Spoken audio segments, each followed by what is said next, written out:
Captain Kirk. Fascinating. I'm a doctor, not a mechanic. Thank you, love you. Mwah. Most illogical. Aye, sir. Well, that was different. Yep, lousy, but different. Places, please, and here we go. Welcome, ladies, gentlemen, eminarians, chickens and things, to episode 22 of the MuppeTrek podcast. I'm Jarman. And I'm Steve. We, as always, are here to compare, contrast, and confer about our two favorite franchises. And Jarman, what are those? Oh, those are the Muppets and Star Trek. And we do... that's right. That's right. We do one-to-one reviews of the Muppet Show and Star Trek, the original series. And this week, we have a doozy with special Muppet Show guest Ethel Merman and the original series episode, Space Seed. Things you always thought would go together, right? That's right. Peanut butter and jelly. But before we get that, Jarman, do we have any feedback? We sure do. So last week, we did Bruce Forsyth was the guest in the Muppet Show. And yes, there's a little drama in the Twitter sphere because Steve and I didn't know much about Bruce Forsyth. I just knew him from an episode of a show that was on recently. After he's already been dead, they mentioned him.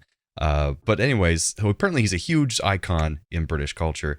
Right. And so we have Dan Hitch on Twitter saying, after us, pandering to the British community on our last episode, just a little. He said, "This Brit will gladly take your pandering." His transporter malfunction for that episode would be, although not in the Muppet episode, Brucey appears as Landrew when all the calm townsfolk greet the crew. It's with his catchphrase, "Nice to see you, to see you." I guess that's his catchphrase. I don't know. I'm sorry, Dan Hitch. And they all chant "nice" in unison. Hashtag Sir Bruce Forsyth. So an in-joke for you British listeners that Steve and I do not understand. No, not at all. I'll have to get a clip of him saying his catchphrase, "Nice to see you," because I don't know how that works. All right, see if you can find it. I will. So, Steve, tell us about this week's guest star, Ethel Merman. Well, Ethel Merman, often referred to as the undisputed first lady of the musical comedy stage, she started her early career performing as a dancer and singer in private clubs, moving later to movies and television. She's a Tony, Golden Globe, and Grammy Award winner, and she was just a powerhouse. Mm-hmm. What does our generation know her from? Besides a small role in Airplane and not much else, as her most recent credit before her death was a reoccurring character on The Love Boat. Gotcha. I love that scene of her in Airplane, by the way. "You'll be swell." It's just great. It is iconic. Yeah. Ethel played a Batman villain named Lola Lasagna in the 1960s live-action Batman. That's amazing. And apparently was associated with Penguin in some way. Uh-huh. Lasagna. God. Let's see what Lola Lasagna did on this week's episode of The Muppet Show. Yes, let's do it. On stage this week, Piggy tells Kermit that she wants to do a bunch of Ethel Merman songs. Kermit asks why she would sing them if Ethel Merman was there to actually do them.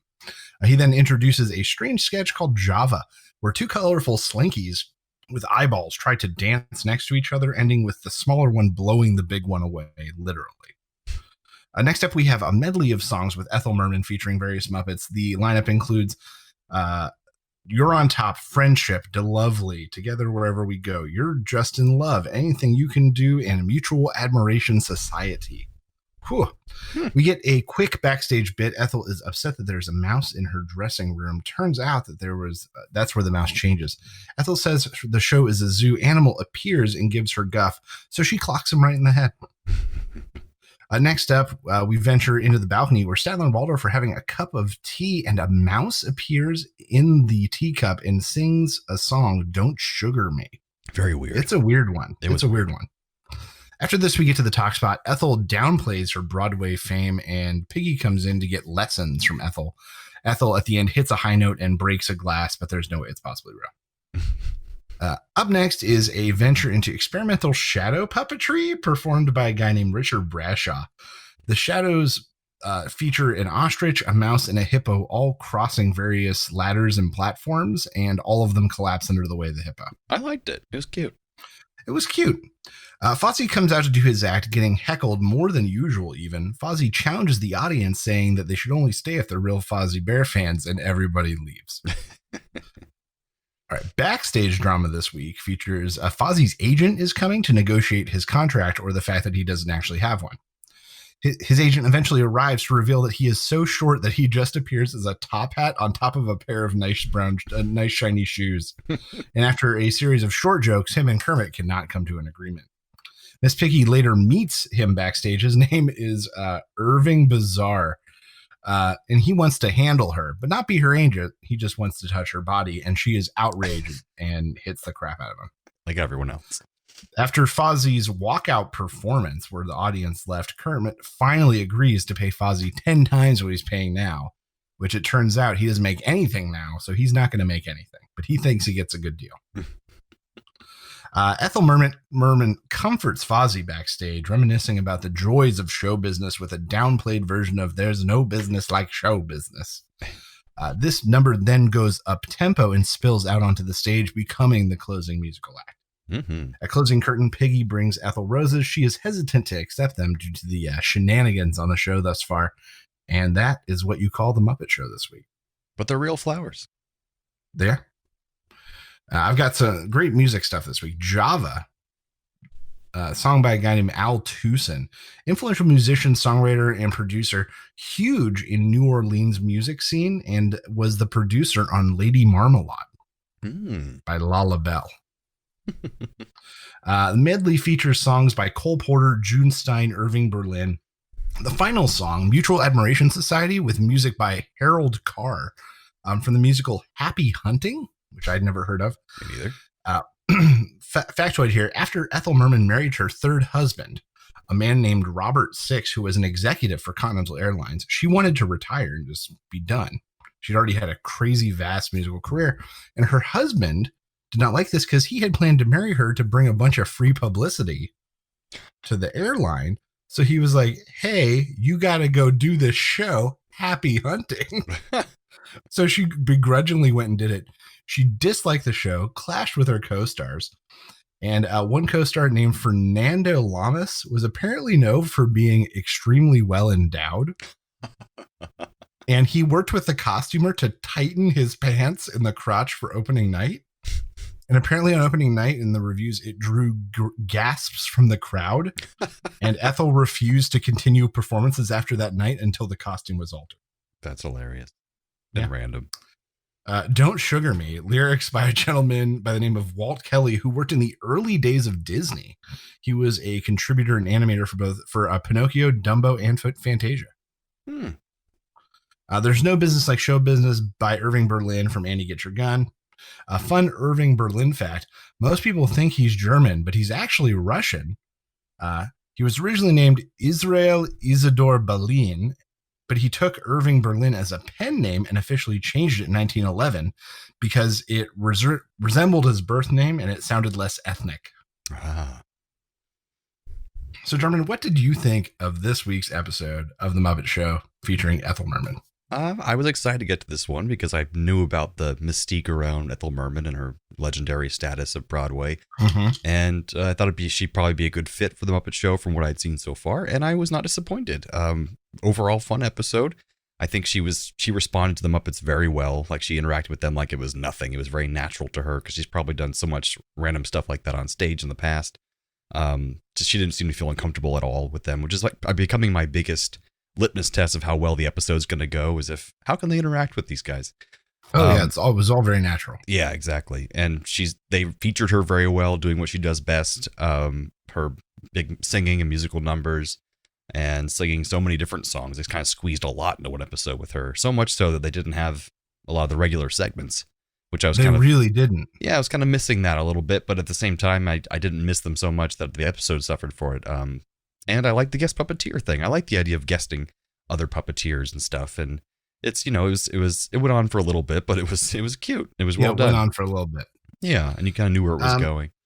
I agree. This is sort of towards the upper middle for me. Ethel is just she's been performing for, 30, 40 years by the point she did this. Right. She is comfortable with anything. She can do whatever.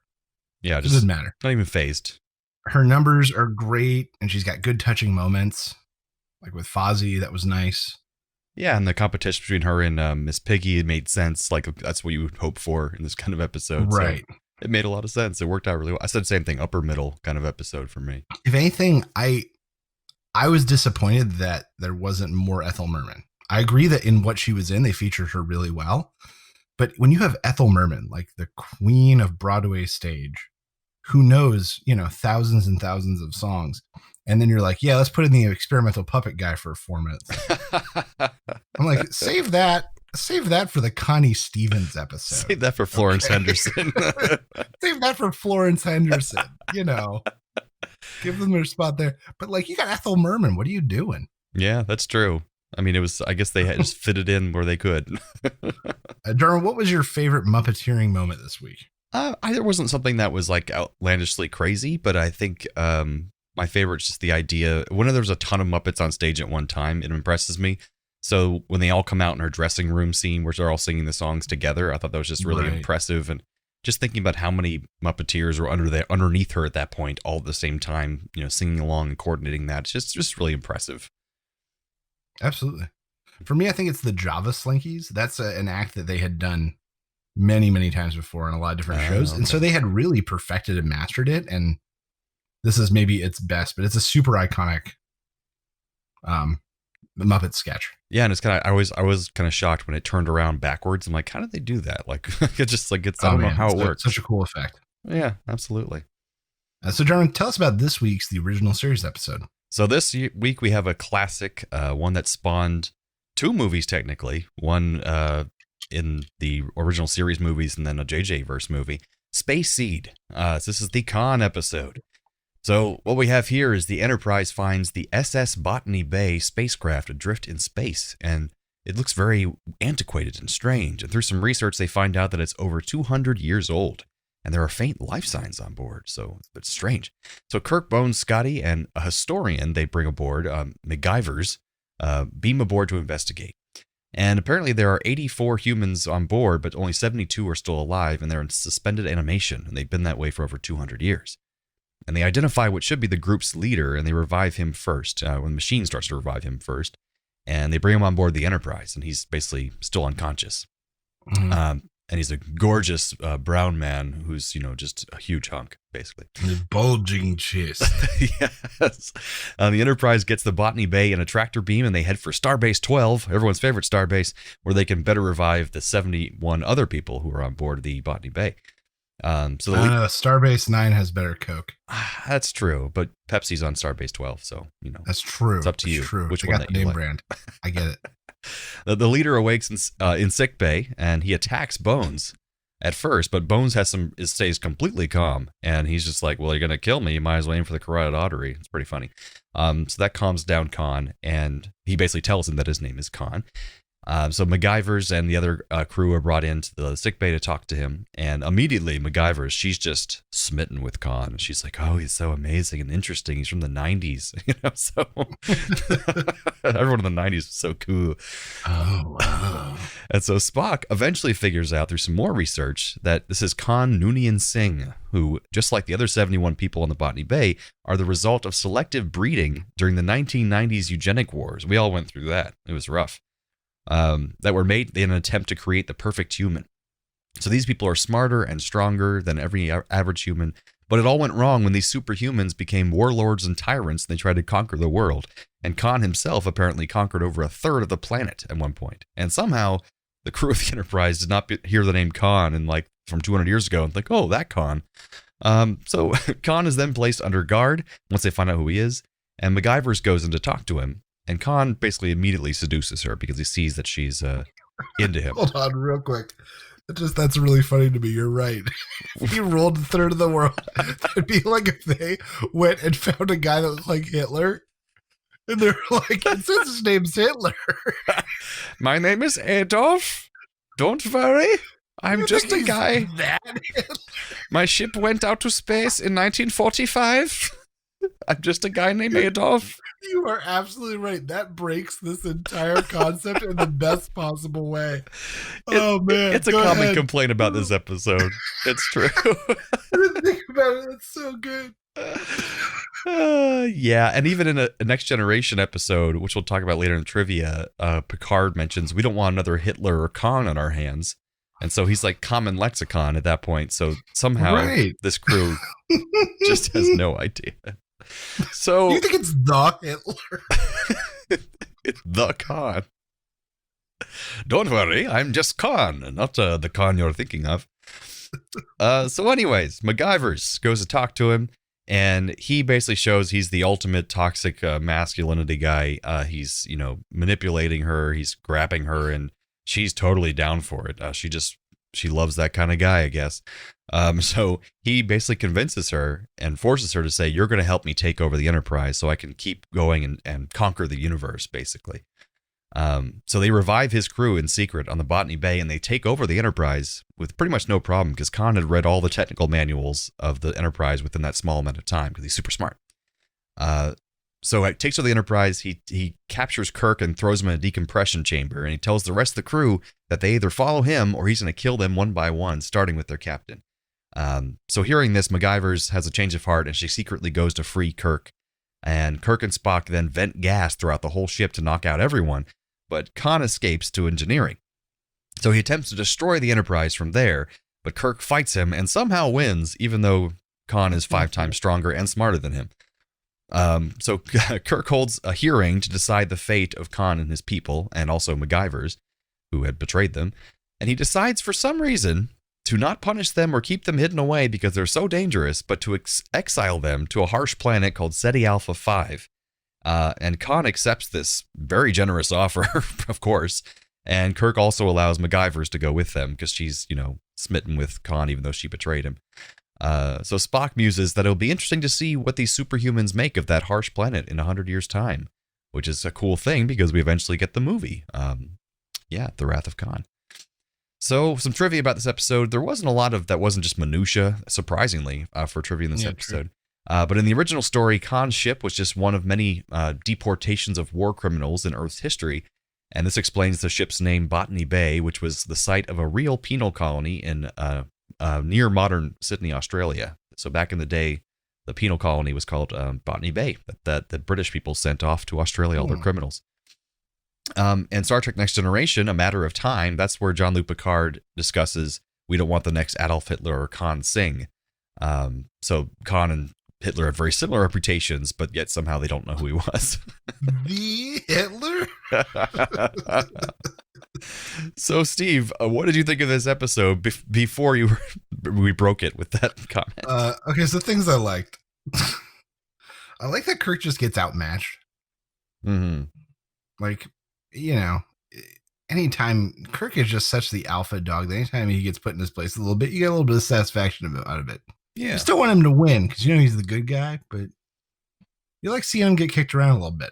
Especially that scene where at the dinner they're having, and he's like, "Oh, I see what you're doing, Kirk. You're having your number one be the mean one, so you can sit back and just watch me for weakness. I see what you're doing." Like that. It was very smart, like subtle. It's cool that they were fighting back and forth. I always love it when shows from the past reference times in the future that are also now in the past.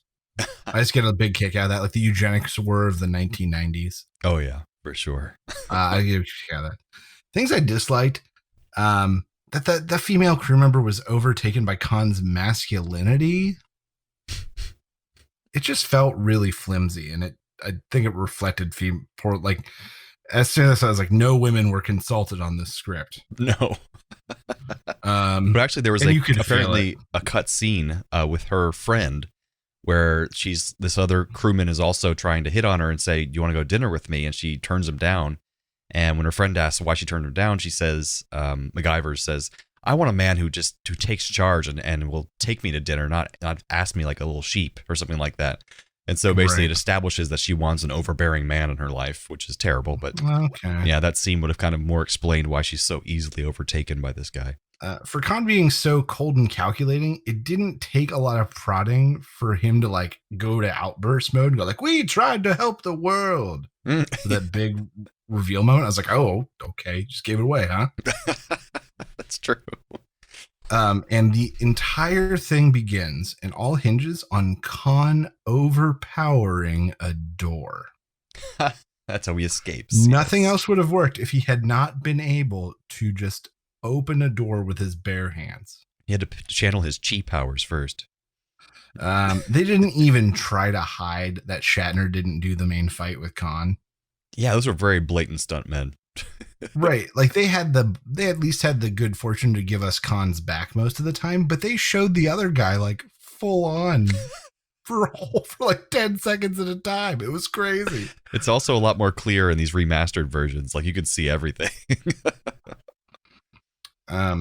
And then sort of my general and this is as I'm taking in more Trek in general. Mm-hmm.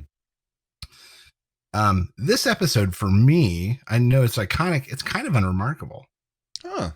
I felt like Khan was not that good of a villain because you're right. He went out like a punk. Like Shatner was getting his ass kicked to him, and then he just got a piece of pipe and hit him with it, and that was it. That's how he got Khan. That's my biggest complaint about this episode. Always has been, is that it's just that last fight kind of ruins things for me. Because otherwise, the acting was wonderful.